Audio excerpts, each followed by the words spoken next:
Welcome to English Studios. Hello dear friends. In this video you are going to learn 10 phrases of English language that will definitely improve your English and enhance your language skills. So let's get started. पहला phrase देखते हैं जो हमारे पास है to take a fancy to. क्या meaning रहता है इसका इंग्लिश में देखते हैं. टू स्टार्ट लाइकिंग समवन और समथिंग वेरी मच. किसी पर्सन को या किसी चीज़ को अचानक बहुत पसंद करना शुरू कर देना. To develop a fondness for or inclination towards. किसी चीज़ के लिए अचानक लाइकिंग आपके मन में आ जाना विदाउट अपेरेंट रीज़न. आपकी इंक्लिनेशन झुकाव उस तरफ हो जाना. तो हिंदी में देखते हैं क्या मीनिंग है. किसी चीज़ या किसी व्यक्ति का बहुत पसंद आ जाना और आपको उसका रीज़न नहीं मालूम, अचानक आपको पसंद आ जाना कोई चीज़. तो सेंटेंसेस में देखते हैं. He join the new company last year. उसने नई कंपनी ज्वाइन की last year. And took a fancy to a colleague and married her. और अचानक उसे अपनी एक कलीग पसंद आ गई. He took a fancy to her and married her. Next sentence देखते हैं. He took a fancy to his sister's friend. उसे अपनी सिस्टर की फ्रेंड अचानक पसंद आ गई विदाउट अपेरेंट रीज़न. उसे वो अच्छी लगने लगी. And he propose her for marriage. और उसने मैरिज के लिए उसे प्रपोज कर दिया. नेक्स्ट सेंटेंस देख लेते हैं. She has taken a fancy to ice cream though she disliked it earlier. उसे पहले आइसक्रीम इतनी पसंद नहीं थी, अब अचानक उसे आइसक्रीम अच्छी लगने लगी है. She has taken a fancy to ice cream. To take a fancy to someone और समथिंग. नेक्स्ट है हमारे पास far and wide. From many places और to many distant places. From दूर दूर से या दूर दूर तक. डिस्टेंट प्लेसेस दूर दूर की जगहों से. दूर दूर तक या दूर दूर से. देखते हैं कैसे सेंटेंस से पता लग जाएगा. It is a national level fair. ये नेशनल लेवल का मेला होता है, फेयर होता है. And people come from far and wide. और दूर दूर की जगहों से लोग आते हैं. फ्रॉम फार एंड वाइड, दूर दूर से लोग यहाँ पर आते हैं मेले में. नेक्स्ट देखते हैं. He produced just one song album. उसने गानों की एक एल्बम बनाई, सिर्फ एक एल्बम बनाई. And his fame spread far and wide. और उसका फेम, उसकी प्रसिद्धि फैल गई दूर दूर तक. फार एंड वाइड, दूर दूर तक वो मशहूर हो गया एकदम. फार एंड वाइड. नेक्स्ट देखते हैं. Part and parcel. To be an integral, basic or necessary part. किसी का अभिन्न अंग होना, ज़रूरी हिस्सा होना. सेंटेंसेस में देखते हैं. Problems are part and parcel of life. Part and parcel, जो प्रॉब्लम्स होती हैं वो लाइफ का पार्ट एंड पार्सल है, वो लाइफ का अभिन्न हिस्सा है. प्रॉब्लम्स आती हैं सभी की लाइफ में. Obstacles and failures are part and parcel of the road to success. Success का जो रास्ता है उस पर बाधाएं और फेलियर्स आती हैं, वो उसका पार्ट एंड पार्सल है. इंटेग्रल, बेसिक पार्ट है, नेसेसरी पार्ट है. आते ही आते हैं, होते हैं वहाँ. जब आप सक्सेस हासिल करने की कोशिश करते हैं तो ये सब चीज़ें बीच में आती हैं. They are part and parcel of the journey to success. Next देखते हैं. To come of age. To reach legal age. To be an adult legally. कानून की नज़र में बड़ा हो जाना, मतलब कि मेजर हो जाना. अब जैसे इंडिया में कानून की नज़र में बड़ा हो जाने का मतलब है to become a major. Major means above 18 years of as.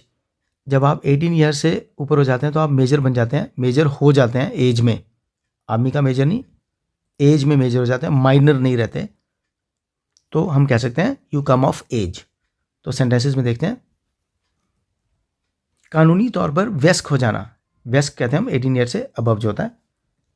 She left school and was married to a businessman when she came of age. उस लड़की ने स्कूल छोड़ दिया और फिर घर वालों ने उसकी शादी एक बिजनेसमैन से कर दी. When she came of age, जब उसकी उम्र हुई. उम्र हुई मतलब जब वो 18 साल की हो गई, कानूनी तौर पर शादी के लिए एलिजिबल हो गई. You can get a driving licence when you come of age. जब आपकी उम्र कानून की नज़र में सही हो जाए लाइसेंस लेने के लिए, जैसे कि 18 ईयर्स की एज लाइसेंस लेने के लिए, you can get a driving licence. To come of age, to become an adult legal. Next देखते हैं. To be under the impression. To have a preconception of someone और something. किसी person या किसी चीज़ के बारे में पहले से ही कोई इम्प्रेशन होना, प्री कंसेप्शन होना, आपके माइंड में उसकी कोई इमेज होना, पहले से आपने कोई इमेज बना ली हुई है. किसी बात की या किसी पर्सन की, किसी बारे में पहले से कोई राय या सोच होना। आई was under the impression that the manager was a gentleman. मुझे तो लगा था, I was under the impression, मुझे तो ऐसा लगा था, मेरी तो ये सोच थी कि जो मैनेजर है ही वॉज अ जेंटलमैन, कि वो एक जेंटलमैन है। And valued the work of all employees genuinely, और सारे एम्प्लॉयज़ के काम को बराबर वो वैल्यू देता है। मैं तो उसे ऐसा समझता था, I was under the impression. Next देख सकते हैं, don't be under the impression that you will be spared because you belong to a rich family. तुम इस इंप्रेशन में मत रहना, don't be under the impression, ऐसी कोई राय या सोच मत बना लेना कि तुम्हें छोड़ दिया जाएगा गलती करने पर क्योंकि तुम रिच फैमिली से बिलोंग करते हो। Rules will remain same for every student of the academy, और इस अकेडमी के जो भी स्टूडेंट्स हैं उन सबके लिए रूल्स बिल्कुल बराबर रहेंगे। To be under the impression. Next देखते हैं, to one's astonishment, to one's great surprise, बुरी तरह से हैरान करना किसी को, किसी के लिए हैरानी की बात बनकर सामने आना। He had parked his car outside just 2 minutes अगो, अभी 2 ही मिनट पहले उसने अपनी कार बाहर पार्क की थी, लेकिन जब वो बाहर गया, बट टू हिज अस्टॉनिशमेंट, उसके लिए ग्रेट सरप्राइज की बात क्या थी, he saw that his car was not to be found anywhere, उसकी कार तो उसे वहां आसपास कहीं नजर ही नहीं आ रही थी। To his astonishment, he dropped his keys somewhere in the house, घर में कहीं उसे याद था कि उसकी चाबियां रह गई हैं, गिर गई हैं। बट टू हिज अस्टॉनिशमेंट, लेकिन उसके लिए ग्रेटली सरप्राइजिंग क्या था, अस्टॉनिशिंग क्या था, हैरान कर देने वाली बात क्या थी, but to his astonishment he found those keys in his office, लेकिन उसे ग्रेटली सरप्राइज करने वाली बात यह थी, to his astonishment he found those keys in his office, उसे वो चाबियां अपने ऑफिस में मिली। His attendant had brought his keys there, क्योंकि उसका अटेंडेंट वो कीज वहां पर ले आया था, लेकिन उसके लिए एकदम बहुत हैरानी की बात थी कि चाबियां वहां पे कैसे आ गई। नेक्स्ट देख लेते हैं, to the hilt, to the hilt मतलब completely, thoroughly, to the fullest possible extent, पूरी तरह से, जितना हो सके। देखते हैं सेंटेंसेस में, I am a patriot to the hilt, मैं एक देशभक्त हूं, टू द हिल्ट पूरी तरह से, completely, thoroughly. The railways were exploited to the hilt during the war, जब वॉर चल रही थी तो रेलवेज को यूज किया गया, एक्सप्लॉइट किया गया, टू द हिल्ट पूरी तरह से, completely, to the fullest possible extent, जितना पूरा यूज कर सकते थे, to the hilt they were exploit. Next देखते हैं, to take it upon oneself, अपने ऊपर कोई चीज ले लेना या अपने हाथ में कोई चीज ले लेना। देखते हैं कैसे, to do something even without once asking you to do it, किसी ने आपको कहा भी नहीं है लेकिन फिर भी किसी चीज को अपने ऊपर ले लेना कि मैं इसे करूंगा, to take it upon oneself. देखते हैं कैसे, किसी काम की जिम्मेदारी स्वेच्छा से अपने ऊपर ले लेना। The retired officer took it upon himself and kept writing to the authorities until the retaining wall around the colony was constructed, जब तक कॉलोनी के चारों तरफ रिटेनिंग वॉल या कोई बाउंड्री वॉल, जो भी वॉल वहां पे लगनी थी, जब तक वो लग नहीं गई तब तक जो रिटायर्ड ऑफिसर उस कॉलोनी में रहता था उसने अपना लेटर लिखना अथॉरिटीज को, मतलब कंसर्न्ड ऑफिसर जिन्होंने वो वॉल बनानी थी, दीवार बनानी थी, उनको वो लेटर लिखते रहे वो retired officer. He took it upon himself, उसने वो काम अपने ऊपर ले लिया। He took it upon himself to get the work completed, कि ये काम मैं करवा के छोड़ूंगा, बिना किसी के कहे उन्होंने अपने ऊपर ले लिया। He took it upon himself.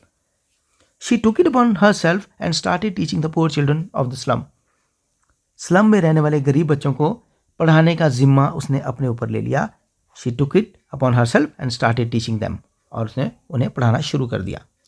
Next देखते हैं, इन लेटर एंड स्पिरिट,